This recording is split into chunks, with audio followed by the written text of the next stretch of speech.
जो बच्चे हैं, अगर आपके पास कोई क्वेरीज हैं, कोई क्वेश्चंस हैं, कोई प्रॉब्लम्स हैं, तो यू आर मोस्ट वेलकम, आप हमसे क्वेश्चन पूछ सकते हैं। नमस्ते सर। सर मेरा नाम प्रियंका शर्मा है।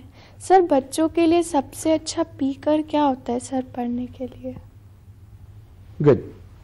देखिए प्रियंका, हर इंसान की लाइफ में पीक आवर्स और नॉन पीक आवर्स होते हैं। हर टाइम पीक आवर्स नहीं होता है। आपके दिन के कुछ ही घंटे ऐसे होते हैं जो आपके पीक आवर्स होते हैं।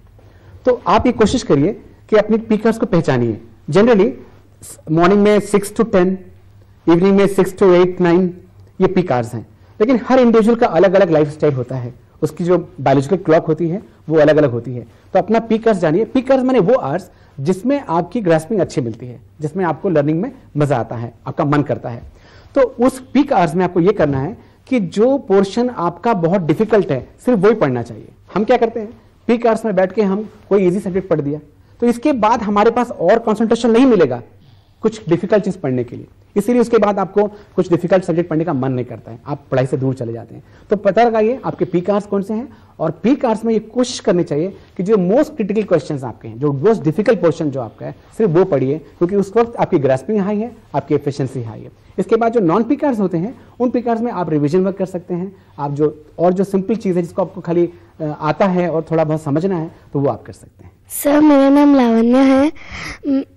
हम लोग एग्ज़ाम टाइमिंग में लर्न तो सब कुछ करते हैं, लेकिन जब एग्ज़ाम लिखने जाते हैं तो कुछ सारी चीज़ें भूल जाते हैं, तो इसका क्या कारण है? Very good. देखिए एक्चुअली में हम भूलते नहीं है, कुछ समय के लिए हमारा माइंड जो है वो हाईजैक हो जाता है। इसका कारण है लास्ट टाइम तक पढ़ना। जो बच्चे आखिरी मिनट तक पढ़ के जाते हैं उनके साथ ये प्रॉब्लम होती है कि क्वेश्चन पेपर देखते समय को लगता है कि हम सब कुछ भूल गए हैं, या क्वेश्चन पेपर में अगर पहला क्वेश्चन आपका जो अनरीड क्वेश्चन आ जाए, जिसको आपने याद नहीं किया, ऐसा क्वेश्चन आ जाए, तो कुछ सेकंड्स के लिए लगता है कि हम सब कुछ भूल गए हैं। दरअसल हम भूलते नहीं है। तो एग्जाम हॉल में जब आप जाएं तो बहुत कूल रहें, कंफर्टेबल रहें, आराम से बैठ जाइए पहले, इसके बाद आप सॉल्व करें। तो पहला क्वेश्चन आप वो सॉल्व करें जो आपको सबसे अच्छा आता है, जो बेस्ट नोन है, राइट। दूसरी बात, जब हम लर्निंग करते हैं, लर्निंग करते समय ऐसा स्टैच्यू होकर लर्निंग मत करिए। लर्निंग करते समय बहुत जरूरी है कि आपका बॉडी लैंग्वेज, आपका एक्सप्रेशंस और आपका साउंड हमेशा अच्छे साउंड से पढ़िए, यानी गुड क्वालिटी ऑफ वॉइस। जब आप बॉडी लैंग्वेज और एक्सप्रेशन से पढ़ेंगे तो क्या होता है, आपके माइंड में ऑडियो प्लस वीडियो 2 रिकॉर्डिंग होती है, और वो आपको हेल्प करती है फॉरगेट नहीं करने में। You understand? So follow that method, you see के आपको काफी फायदा होगा। तो जब आप पढ़ेंगे गुड वॉइस क्वालिटी, और इसके बाद साथ में बॉडी लैंग्वेज यूज करेंगे और परसेप्ट करेंगे, जो आप पढ़ रहे हैं उसको आप परसेप्ट भी करेंगे, कहीं ना कहीं उसका वीडियो भी देखेंगे। और जब एग्जाम के लास्ट 10 मिनट्स के बिफोर, पढ़ाई एकदम बंद, बिल्कुल नहीं पढ़ना चाहिए। Go to exam hall, don't talk about exams, exam के बारे में बात मत करिए, कंफर्टेबली जाइए, बैठिए। जब क्वेश्चन पर आ जाएगा तो पहला क्वेश्चन अगर आपका डिफिकल्ट वाला है उसको मत सॉल्व करने की कोशिश करिए। Go to first best known question, जो आपको सबसे अच्छे आते हैं, पहले उसको सॉल्व करें, तो ये डर आपको नहीं लगेगा और ये आप भूल भी नहीं जाएंगे। हेलो सर, मेरा नाम तन्वी है और मुझे पूछना था कि एग्ज़ाम के टाइम पे आप लोग को क्या एग्ज़ाम के समय क्या अपना टाइम टेबल होना चाहिए? राइट। तन्वी देखिए, टाइम टेबल कैसे बनाएं? देखिए क्या अच्छा टाइम टेबल का एक कॉन्सेप्ट क्या है, आपको ये करना है कि आपकी प्रायोरिटी लिस्ट बनानी है, यानी P1, P2, P3, P4, या मैं यूं कहूं S1, S2, S3, S4।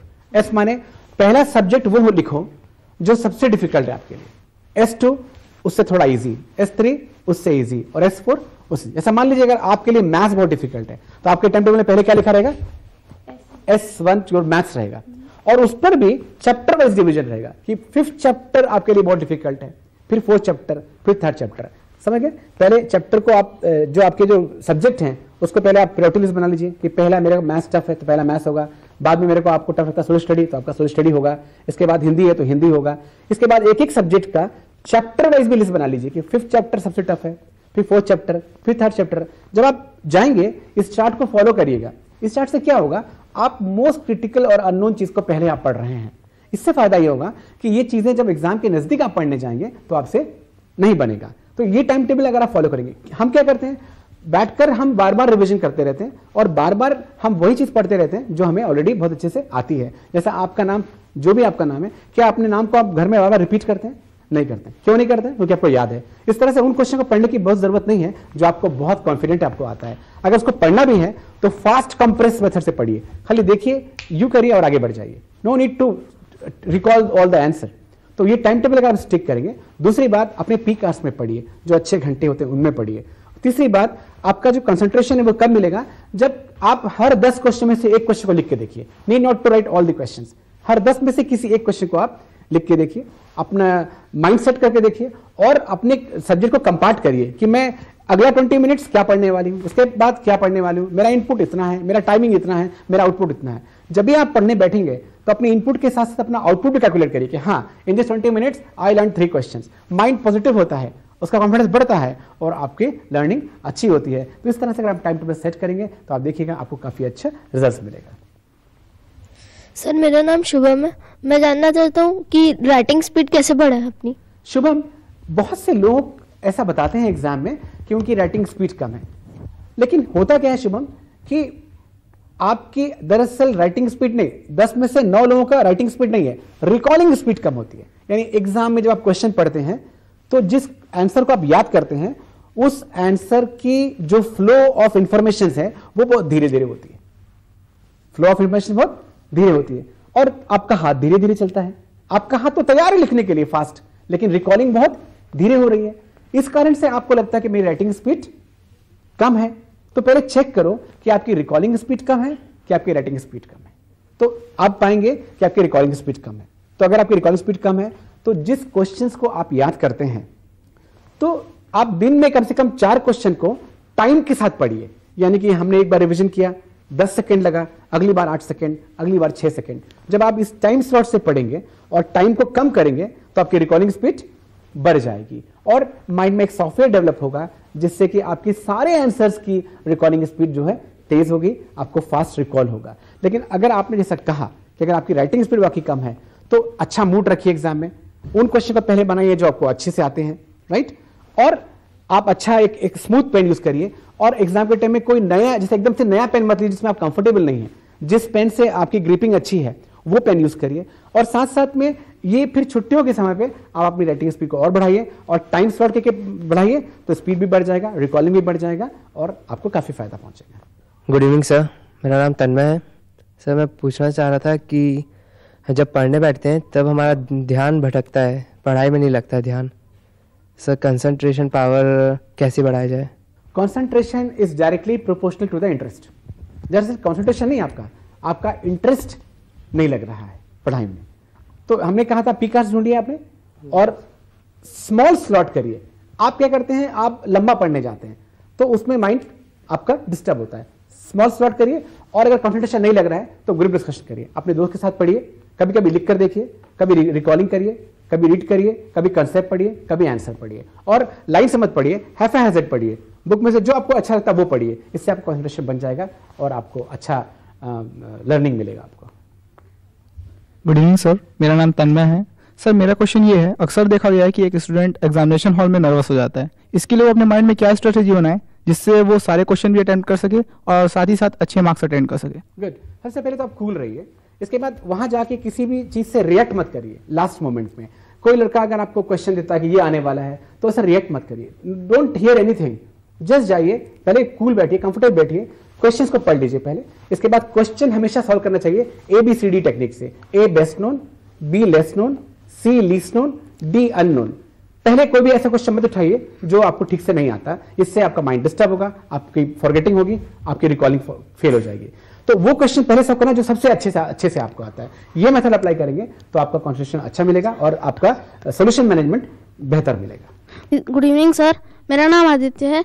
ये जो एग्जामोफोबिया सबको हो जाता है, इनको कैसे हटाया जा सकता है? बस कुछ नहीं करना है, आपको पॉजिटिव होना है, आपको एग्जाम से डरना नहीं है।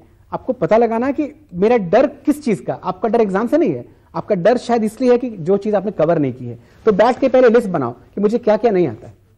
जैसे आप लिस्ट बनाएंगे, अपने कोर्स को 4 भाग में बांटो, A best known, B less known, C least known, D unknown. और सबसे पहले आप इस बांटने के बाद को मालूम पड़ेगा कि आपको कहां मेहनत करनी है। जब आप जान लेंगे अपने वीक पॉकेट्स, आपका डर खत्म हो जाएगा क्योंकि आपको उसमें वर्क करना चालू कर देंगे। तो अभी आपने डर ट्रेस नहीं किया, डर को ट्रेस कर दो, काम करो, डर खत्म हो जाएगा। मेरा नाम धारिणी झा है। सर मैं ये जानना चाहती हूँ कि हम कैसे किसी टॉपिक को लर्न कर सकते हैं, what are the learning techniques? Okay, see first of all आपको ये देखना है कि जो आप लर्न करने जा रहे हैं वो कॉन्सेप्ट आपको क्लियर है कि नहीं है, तो उसका पहले कॉन्सेप्ट स्टडी करिए। इसके बाद उसमें बुक्स के वर्ड यूज मत करिए, you can use your own words. अब अपने वर्ड्स को इजीफाई करिए, अपने वर्ड्स को यूज करिए।